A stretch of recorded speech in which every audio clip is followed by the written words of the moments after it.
So I've heard the news as to what's happened with President Trump, and of course my thoughts and prayers with the family. There's a lot of information that we don't have. I picked a heck of a day to take the family out on the lake. And there's a lot we don't know. I wanted to take a second though to talk about this because you're going to hear a lot of speculation out there right now. And a good portion of it is going to be wrong. As of the moment of this filming, we don't know who the shooter is. We don't know what was used. We don't know exactly what has transpired, the extent of injuries. Though people will try and tell you that they do. We do know two things. One, that former Vice President Joe Biden is never going to be president of the United States. That's not going to happen in November. And two, they're going to try and take out Donald Trump by any means necessary. That's what you see today. By any means necessary. But let me be clear. By any means necessary started a long time ago. I tuned into CNN for a little bit, which I promised myself and my family that I wouldn't today. And I hear them saying this is obviously a sad situation for everyone involved. Really? Why? Why? I hear people saying that, but this is a long time in the making. When I say by any means necessary, okay. As far as we know today, maybe someone tried to take his life or tried to take his physical ability. But the left has tried to take this man's, not just dignity, his business, his livelihood, his legacy, his ability to run for president. If the election were to be held today, Donald Trump wins. That's what this is about. He wins. And we have a process right now, I use the term process loosely, where we're told we need to save democracy. This is what it looks like. We need to save democracy from the election that would award the man who was the people's choice, Donald Trump. Well, no, we need to save democracy from that election by very likely installing someone, not Joe Biden, who was never elected. That's how you save democracy. This is a sad day for everybody.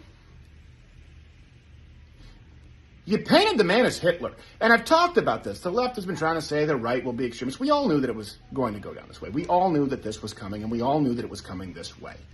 Why? We used to have this kind of, this philosophical, this ethical question, would you kill baby Hitler? Because Hitler is so bad, right? Hitler is so evil, of course. Hitler bad, to be clear.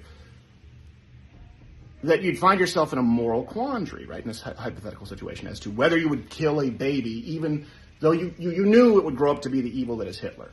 Now, of course, let me fill you in here. What would not be an ethical quandary is, would you kill Hitler? The baby component is what makes it difficult. The left has literally painted Donald Trump as Hitler. I mean figuratively, but they've literally compared him to Hitler. Jake Tapper, the moderator of the debate, literally has compared Donald Trump to Hitler approximately a dozen times. If there's no moral ambiguity or quandary or ethical dilemma as it relates to the idea of killing Hitler, why would there be one as it relates to physically harming Donald Trump to whatever degree? Now, this has been a long time in the making. It's not a surprise. That's what's sad to me. This is not a surprise. It's exactly what we saw coming. And I hope that as more information becomes available, that this is some elaborate ruse and that Donald Trump is okay. And also, just for one more comparison before we leave, President Trump, from what we've seen, was bleeding from the ear. Some shots rang out, held his ear, and he ducked down, right? All the way down to the ground. And I know some leftists will say, what a coward, he ducked down. Okay, for comparison, as far as who is the more capable or infirm candidate. Remember, they were trying to say that Donald Trump was infirm before that debate. Okay, Donald Trump grabbed his ear, ducked down to the ground, got back up. You see the picture of him pumping his fist with blood down his face. Okay, I want you to picture former Vice President Biden ducking slightly. Who's the infirm candidate? I think you know the answer. And if the election is today, who wins? You definitely know the answer. Why was President Trump shot? There's your answer.